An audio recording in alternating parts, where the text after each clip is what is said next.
In a world of glitz and glam, flashing lights and screaming fans, most people are unaware of the war that rages behind the scenes.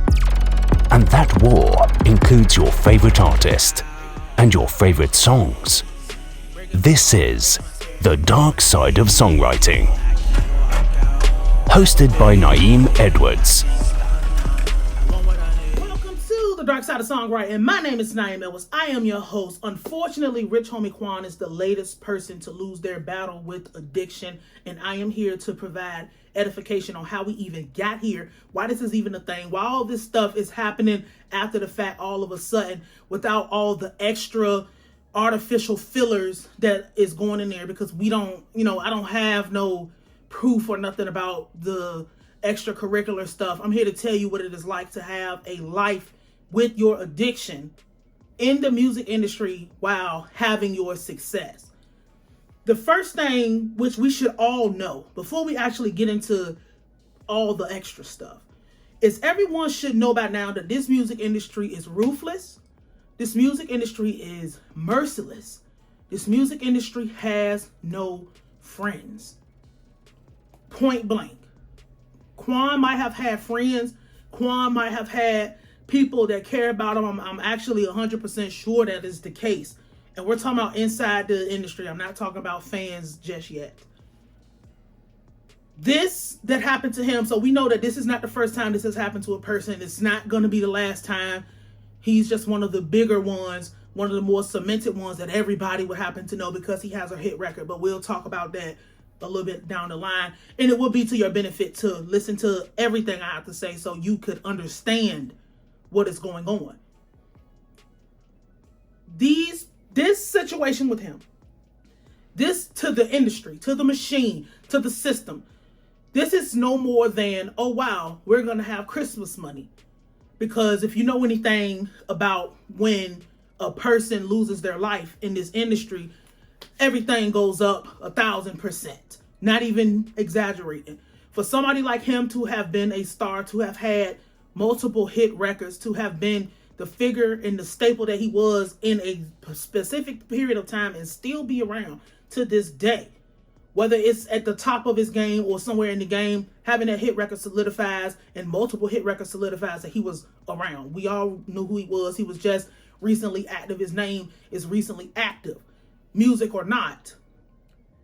That solidifies that the bare minimum is going to be 1,000% increase. So that means the streaming services is going to get paid. The publishing house is going to get paid. The record label is going to get paid, whether it's from past work or work that he have now. So everybody's going to get something from this. The people who he have maybe had business dealings with, because we don't know all his business, everybody is going to be feeling the spoils of the tragedy that bestowed his life and his family. That's bare bone minimum. And that is what they care about, because this was a person of prominence. But I feel like we already should know that. If you're here, you should already know that. We're not going to beat a dead horse on that. Now, let's understand what having your addiction in the music industry is, because having it is no different nowhere else, but it's magnified 100 times in this business. Bare bone minimum. What is having an addiction? What is being an addict? Without being completely textbook about this, you have surrendered your life, your soul, your mind, your spirit. You have surrendered to a higher power. This is why there has to be people interfering to get you out of that place. This is why there has to be an outside source to come in and pull you and pluck you out of the place that you are when these artists and these people in general have addictions, because this could be for anybody that is suffering or they don't think they're suffering from their addiction. You surrendered yourself to a higher power. You do not have control over your life. You do not have control over your mind. You are not of sound mind. You do not have control.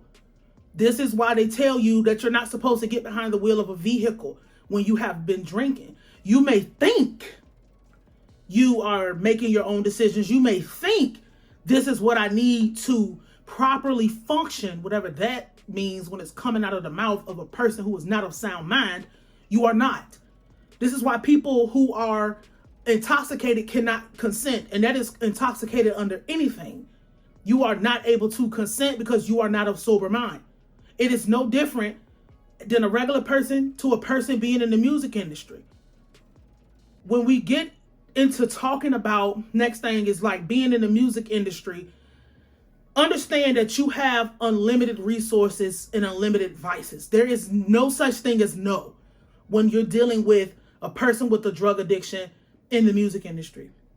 I've seen cases and have been there when people who own studios, executives, record label owners, managers have come into the mix, and they will ask questions like, hey, what's your drug of choice? It's not uncommon, and all my musicians know this, especially those of you who I've done consultations with on a deeper, more in-depth level with the consultation. I'll ask you about, what type of drugs do you do? It's not uncommon, especially those of us who are songwriters and we be in the studio with these people, or just in your regular life, because I do not condone drug use. I understand that everybody got whatever they do. I actively encourage people to get away from that, because you can do this without it. The drugs have tricked artists. I'm gonna save that. Let me finish this point first. It's not uncommon to go into a studio or work, was what we would be doing. Going into work and your engineer is getting high and people is passing around blunts, or people, higher sessions and stuff. If everybody in the room is comfortable with whatever the drugs is, it's not uncommon. It's actually normalized. Being on drugs in the music industry is a normal thing. And when I say on drugs, all of them. Cocaine, opioids, whatever. Alcohol, very common. People smoking cigarettes, very common. People doing weed, people doing meth, people doing anything, putting those stupid whipped cream cans in their mouth and sucking the air out of them, sucking helium, doing all type of gases, all type of cocktails like Tusi and all these other crazy things that people indulge themselves in. This is not uncommon. There, you'll go to a session and there will be alcohol there. There will be cocaine there. There will be weed there. People will actually look at you crazy in this industry when they find out you're sober. I remember a couple of my friends, they found out, my music industry friends, they found out that I didn't do any drugs of any kind. And they was just like, you're just that turned. I'm like, yeah, because this is just how I am. I've always been this way. It's normal to be in this industry. So you will be thinking like, how could rich homie Quan be doing these drugs, and how could people be around him knowing it? Because this is normal in the industry. It's normal, especially the time where Quan came out, when pills was really just depending on where you was at, but being on those pills and being on those powders, whichever choice of drugs people was on, the Molly, the ecstasy, that was very heavy back in those times. Because I remember, because I was like a teenager when Quan came out. An adult teenager, but like, I think I was an adult teenager. Yeah, I was an adult teenager, like 18, 19 or something like that. So all that stuff and rapping about it and singing about it and going into the studio and stuff, that's normal. Those aren't practices, whatever, that would be shunned or frowned upon. It's just when you walked in there, that's what it was doing. And I'm talking about it in such detail and letting you know what happens in these studio sessions and what happens in an artist's day-to-day life, because when you go to work, you might have a drug test where you work at. There's nobody's drug testing you when you get into the music industry. They're asking you, unless you on like parole or something, if that'll count, but who can't you pay off? There's nobody leaning over your shoulder encouraging you to stop like that, especially if you're around yes men and people who know that you are the only bag they got. They didn't take the resources that you blessed them with, or they have been able to be around and build something for themselves. Only the people that would encourage you to not do that stuff is people that care about you and don't care that you hate them because you've decided to put your love for them above the status of y'all's relationship. They have convinced us in this music industry that you being on drugs is how you created your best. Because I will admit, taking yourself from a sober state and booting yourself up, for lack of a better term, taking and booting yourself up and taking your mind to a whole different place where you wouldn't be able to go in a sober state, that produces it produces things that you can't do when being sober. And they have convinced us that you can't do good work unless you are intoxicated. If that's how you started doing your music, if that's how you started engineering, if that's how you started doing the work, you have surrendered. You do not have control. Because when the executive get in Quan's ear and Quan came out, and I remember I just saw something about him saying that a family member introduced him to the drugs and stuff like that. Just like most people get introduced to these things by people that they know. There's many reasons why he would have been on it, and anybody would have been on it. A family member introduced it to you because you had stage fright, or you had anxiety, or you couldn't focus because there's a deadline. You couldn't focus because it's something you need to do. So, hey, take this Adderall to make you feel better. I don't even tell you what it is. Just take this because everything is riding on the line. You can't stay up. Take this. Sniff this line, mix it with something else, you know what I'm saying? Drink this lean to bring, all type of reasons how people get into these things, not knowing that that's the devil in their ear telling them to do these things, because your life, once you go down that road, it's very seldom actually that people come back, but it's very hard to even get yourself back on a positive path, or at least a path where you're back in the driver's seat. You're in the passenger seat with the demon of addiction, just going wherever the demon tell us to go. And now you feel like you're really just frustrated a lot of times when you don't have your drugs. You're frustrated and you feel like, people loved me when I was high. People loved my music when I was high. I try to do the sober music and it won't give me the results. I can't accept where I am. I can't accept what's going on with my career. So I'm going to stay on this. And he's been a career opiate addict for at least a decade now. So it could have been before that. I've known he's been out for probably about a decade, longer than that really. But just to say it's normalized, because I don't want to spend too much time on that, because there's so many other things that we have to say, aside from, you have unlimited resources and unlimited vices and unlimited access to everything you want. You don't have to surrender them. Like we was talking about, you surrendered to your addiction. Now you don't have to give it up. When I say you don't have to surrender to your vices. You don't have to give your addiction up, because you can get what you want. The people are going to say, we just want the hit. We don't care how you get it. The executive and the manager and everybody's going to say, what's your drug of choice? What can we get you? What can we give you, Quan, make you happy? Because that's how they get paid. This is how these things go. When we move further down the line, aside from being in the music industry and in the space of it being normalized, being on drugs, understanding the lifespan of a music career. Most people will never see success in the music industry. And I say most because it's most.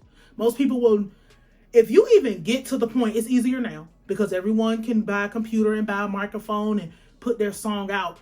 But it's almost like the goalpost continues to be moved, because you have to understand that there's an industry standard and then there's just doing stuff.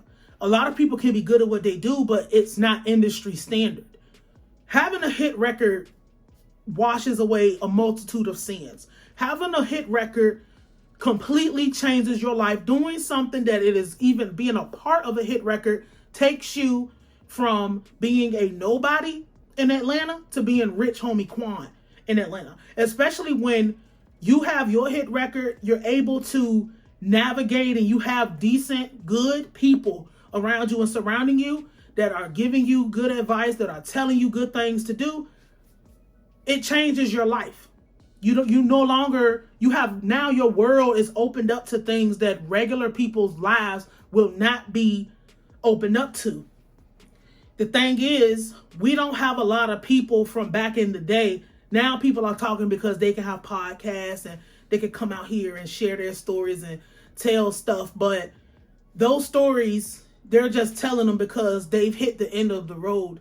They should have been going directly to people like Rich Homie Quan, and directly to people like Thug, and directly to people like everybody that is relatively young in this music industry, and telling them and taking them under the wing instead of throwing them out in the water and letting them try to learn things on their own.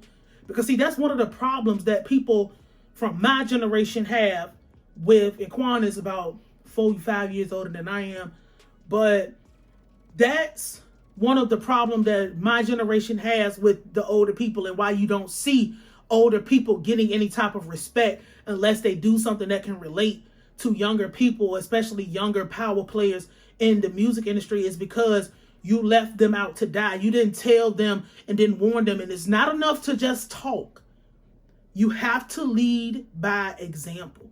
You can't just say, oh man, I was on them pills and I lost everything. Bro, you have to show people that how you changed your life. You have to go actively pull people. And I am a proponent of dragging people kicking and screaming. But it's very easy when you have success to, because we don't know. Well, we know that he openly talked about, you know, how he struggled and what he was doing and what he was. But there could have been people who, we don't know if he was telling people that he was doing better and he was cutting back or he was completely done. We don't know. It's no way for you to know unless those people come out and say it. So let's just go ahead and put it out there. It is very easy for functioning addicts, because those exist. This is why people think they have control over it when they don't. They don't have control over their mind. They're just their tolerances and things and their ability to control themselves is a little bit higher than a person sleeping under a bridge. Those, we don't know what was being said behind the scenes to the girlfriend, to the family, what people were saying, because they can't be around all the time. They're not going to be there all the time. This person could have easily, there's a lot of stuff that people easily conceal and easily cover up and easily hide and walk through their life day to day, and you have no clue about it because you can't just tell what's going on based on what you see. If you don't have inside information, this is why it's silly for people to just come out, oh man, it's demonic, it's this, it's that. Sometimes, well, yeah, people make demonic choices, but sometimes it's just the art of reaping and sowing. This is just general cause and effect. You did this and this happened because that is what math is. 1 + 1 is 2. Like, it's basic. This is basic mathematics a lot of the times with some of this stuff. But people have become so conditioned and so delirious and so delusional that they think because what they see, they think that what they see is as far as things go, and that is not true. There's a lot of stuff you don't know, you don't see, and you will not until people fall victim to what is going on in their life. And when you have a hit record, you got to understand that the Drakes and the Beyoncés and the French Montanas and the Kendrick Lamars and stuff, those people are on different planes. And then the Taylor Swifts and all these other stars from all these other genres, those people are freaks of nature. You don't have nothing in common with them. They can make music to make you feel like that when you doing your music.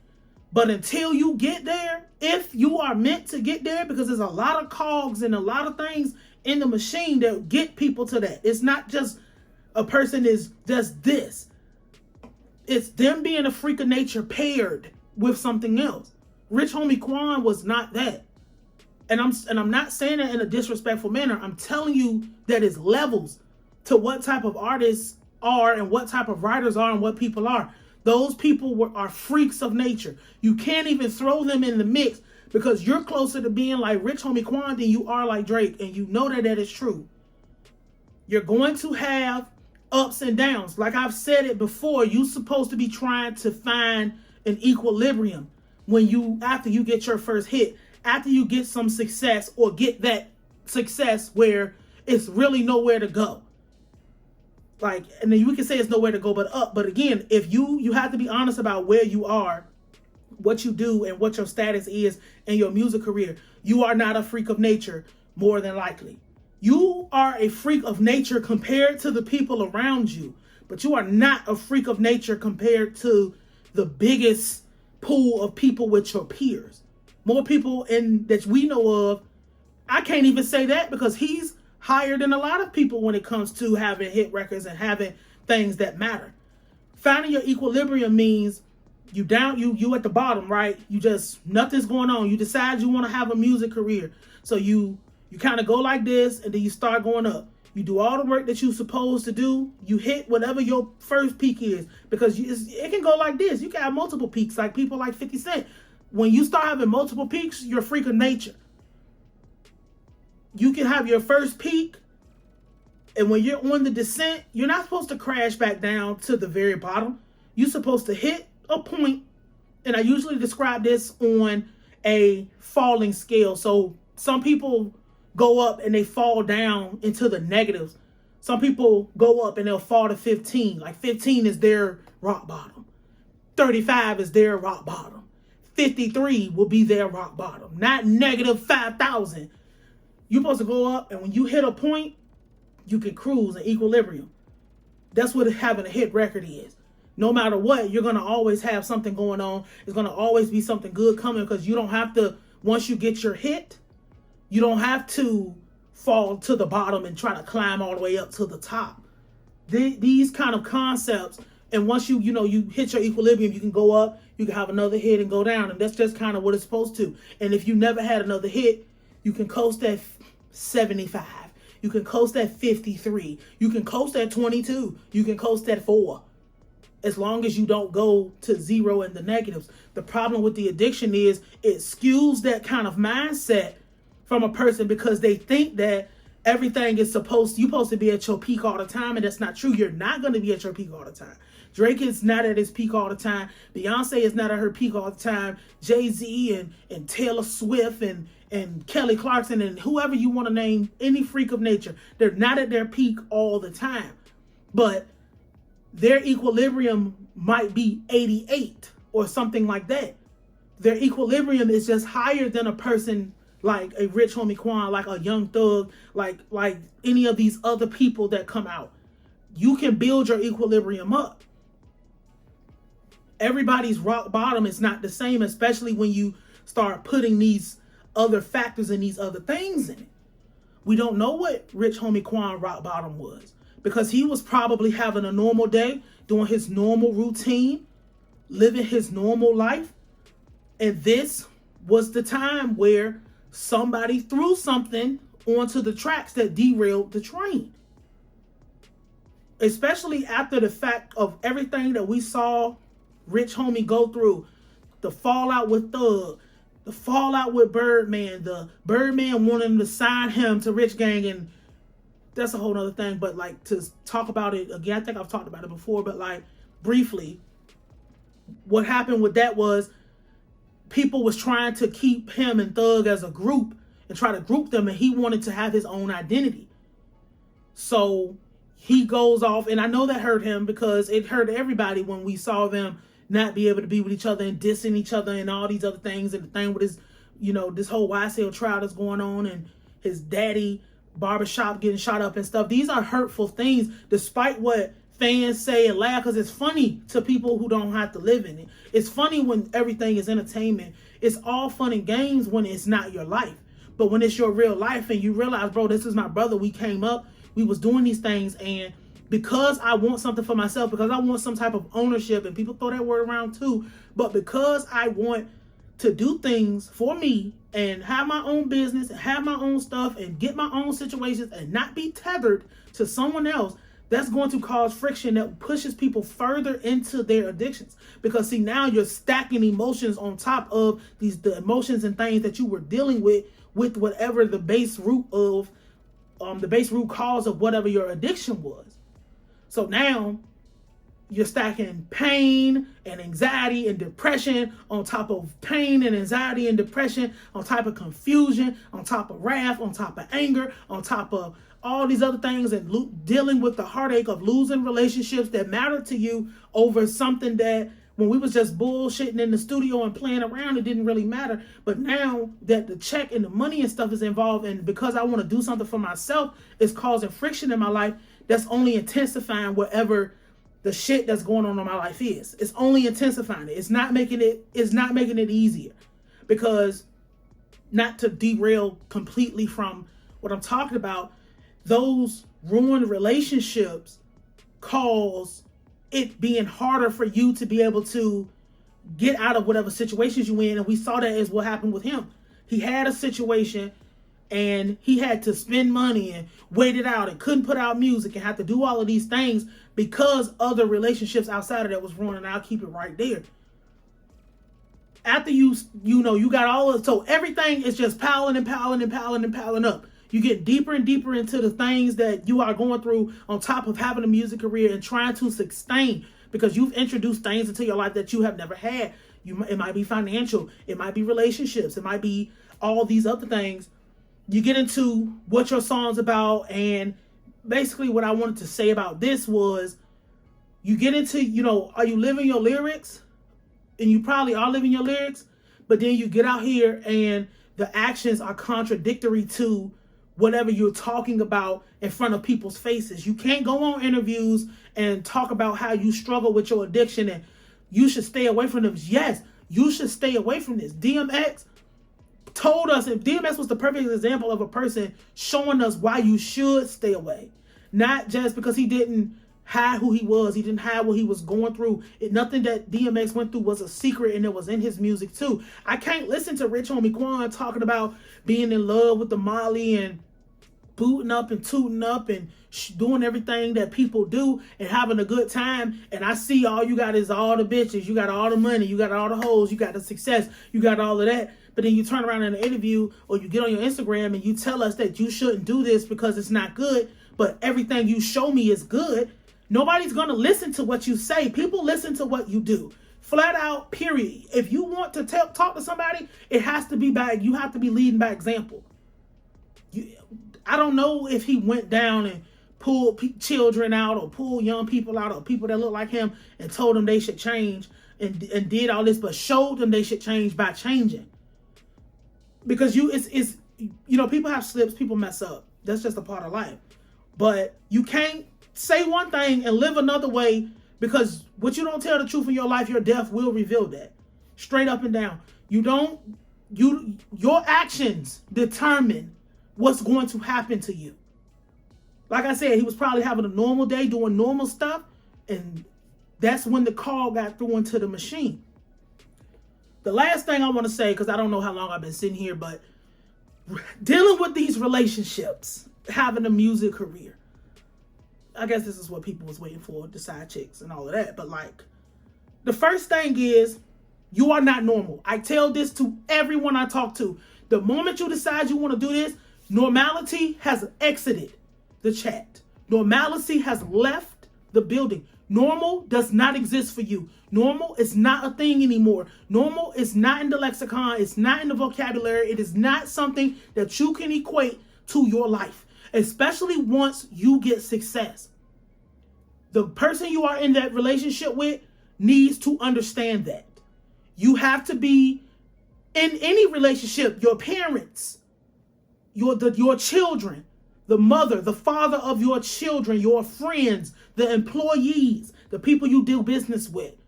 It has to be 100% understood what is going on. This all plays into everything that I just previously spoke about. Because now you can do relationships differently because you have unlimited access to any type of person you want. And more than likely, you will get that. 9.9 times out of 10, you can get whatever you want to after you get that success. There will be some no's, but everybody gets some no's.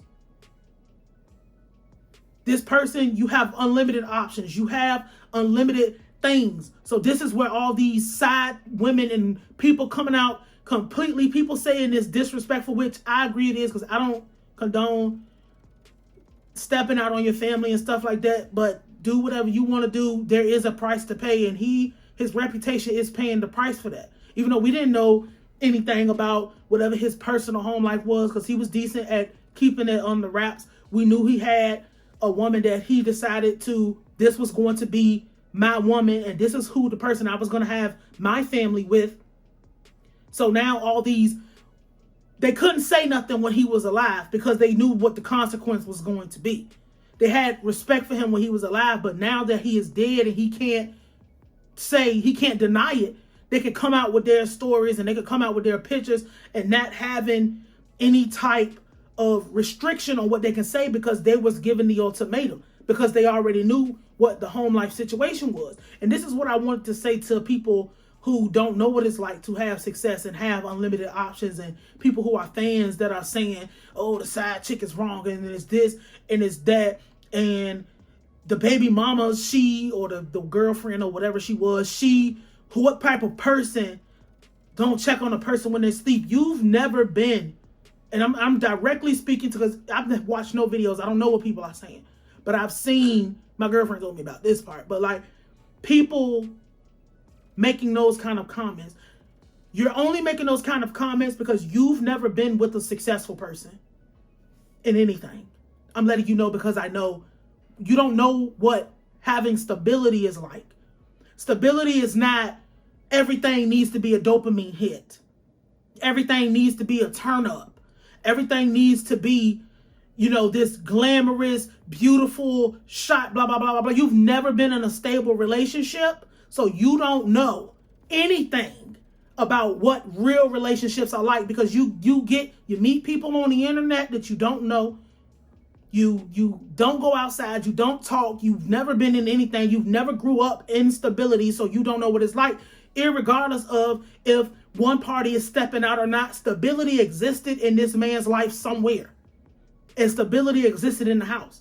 Do you know what it is like being in a relationship with a person who you wake up in the morning, go to the studio, they spend all day, 14, 15, 16 hours in the studio, come home. His routine really might have been get up, go to, because this is a lot of people's routine. You get up, you go to the studio, you work all day, you come home to your family. He might have came home and sat on the couch. How many people have been in relationships with people who, when they come home and they play the game, and they might take a shower and go to bed, or sit down and you just kind of, I'm so tired because I've been up and thinking and putting my brain to work all day. So I'm going to go home and you just accidentally fall asleep. I'm not going to, in a stable situation, you're not going to stop what you're doing and, oh, let me just wake this person up and blah, blah, blah, blah, blah. Like, this could have been the routine for them. Oh, he fell asleep on the couch watching TV or something. I'm going to go about my regular day because that's what stability is. She said that she threw the blanket over him and she was taking the kid to school. It's not uncommon to not bother somebody when they're asleep. But she noticed, he didn't get up, or he didn't say nothing, that she didn't hear nothing. And then that's when she discovered he was unresponsive. You don't know because you're used to chaos. You're used to being number two. You're used to only having to speak about somebody after they die. And that's okay for you to speak now, because who's going to say something to you because the person that you're speaking about can't defend themselves and say nothing. You don't know what it is like to actually be with a winner. You don't know what it's like to actually be with somebody who dedicates their whole life to making sure that the family that they created is okay. And this is why the only benefit you got was being able to post about somebody after they died. You don't have any understanding of that. This is a person with unlimited options who could do whatever they want to. And we also don't know what the girlfriend knew, or if the girlfriend knew at all. We don't know. And unless she come out and say something, we're not going to know. These people don't know anything about having a life in this industry. And I'm talking about being stable with children and a family of your own. They don't know what it is like to go to work all day, and this is the only time you get pieces when you're in the house. That's what a real relationship is. If you see your person fall asleep or something, just cover them up and keep going about your business, because they work hard for us. They work hard so we can have this good life. They work hard so we don't have to go through living in the shadows and being trifling and all the other stuff that the side chick does. I don't even want to go deep into being a side chick to a person, because you don't get the benefits. Point blank, you don't get the benefits of that. You can be red pilled and blue pilled and whatever pilled, and then the pill will kill you the same as it killed him, because it's silly. We walked away with nothing at the end of the day but some memories. And yeah, memories are good to have, but it's not a respectable one. It's knowing that nobody's going to respect you at the end of the day because you weren't the person that he decided to entrust his legacy with. You just a hoe. You don't know what it's like we don't know what they said she was a longtime girlfriend, so they've been together for a very long time. Her having the understanding of, well, if I'm taken care of and, this is stuff that's going to happen, it's probably not the first time, and she probably already knew. That's why she's probably, I don't know if she said anything or not, but she's probably not going to come out and say anything. Because I don't have to. This was my man, and this was my family, and these are his children. And I did what I was supposed to do. Otherwise, he wouldn't have been with me for so long. Having an understanding that people do things. And it's up to you whether you want to stay and forgive that person or not. A side chick don't have that option. You go with whatever I tell you to go with. You don't get to pick and choose as a hoe on the side. That's not how it works. How the hell was she supposed to know that he was going to get a bad pill or whatever happened to him? She didn't know that. Like, you don't put that on people like that. Throwing all these, that's why I don't like conspiracy. There's nothing funny about that. Because this is somebody's real life. The aftermath of what happens after these people leave. This isn't entertainment. This was the real life cycle of somebody. And then you being there probably from the beginning, going through every up and down, going through the height of the hit records to the low of not knowing what to do because you can't get another hit, not knowing what to do because you don't have the resources, sticking it out through and thin just to, you can't even say whatever you want to say or move around in your life anymore because the person you dedicated your life and your time to, because our spouses and our girlfriends and our boyfriends and whoever we with, they dedicate just as much to our lives and our success as we would do. Because if Quan was alive, he would probably tell you wouldn't be able to do it without her. He didn't say that about no side hoe. You don't throw that on people just because you're so silly and don't know anything about having a relationship with a person that's successful. I don't care if the person you was with was the manager of the job that they was at. You don't know what it's like to be with a winner. You don't know what it's like to be with a person who had an idea in their head and it materialized and manifested in real life. I think that's disgusting. And I'm not all like, oh, just let him and let them. Like, no, it's like it's the dumbest thing to play number two. You can feel however you want to. I don't condone that. I don't think what he did was right. I don't think what these people coming out here and doing was right. And I'm not about to, everybody made a decision because, again, it's not enough information to know whether she knew what was going on or knew what happened because we don't know when this stuff was going on. We don't know if he got his stuff together and decided he didn't want to, do that with them or this was just something from the past. How many times have something happened to somebody you knew and then everybody all of a sudden come out and say, oh, we just talked to you. A nigga get the busiest right before they die. Everybody all of a sudden just talk to a nigga phone blow up right before he die. You don't have timelines. You don't have facts. I don't need to talk to nobody to know because this is what it is like. Unstable people giving their unstable opinions about stability. When did that start being a thing? It's still sad. It's unfortunate. And if you wanted to go even further, we don't even have enough information to know whether a person was trying to set him up or get him out of here for whatever reason. You don't know because of where society is at with these pills and these drugs and things being laced. Ain't no pure nothing no more. You got to damn near cut your arm off to get a prescription nowadays. You're not going to get it. They're not going to give it to you. They'll give you Tylenol 3 before they let you get a Percocet nowadays. For those who know about those pills. Like, you're not going to, you can't assume nothing is pure no more. Everything is mixed up and thrown in the cauldron and stirred up. So you can't just assume that, because he a good dealer and I ain't never got sick before. It's no more of that. Those days is over. He was probably doing his regular routine, getting his regular stash from whoever he was getting from, or he had already had it and was microdosing or doing something. And this was the time that his number got called. Very cut and dry. Very cut and dry. You don't have enough to speculate about nothing else. And I think it's just ridiculous to try to do that. That's the dark side of songwriting. That is the dark side of, you know, being an addict in the music business. That is the dark side of being in the industry. The dark side of a lifespan in the music industry, period. The dark side of whatever you talking about not matching up with your real life. The dark side of being in a relationship with a person and putting up with everything, or living through it, rather, everything that this person going through, good, bad, and ugly, and still deciding that you're going to stay true and be that number one person there in their life. Because he didn't die in the arms of a side bitch. He died at the house with his family. This is the dark side of songwriting.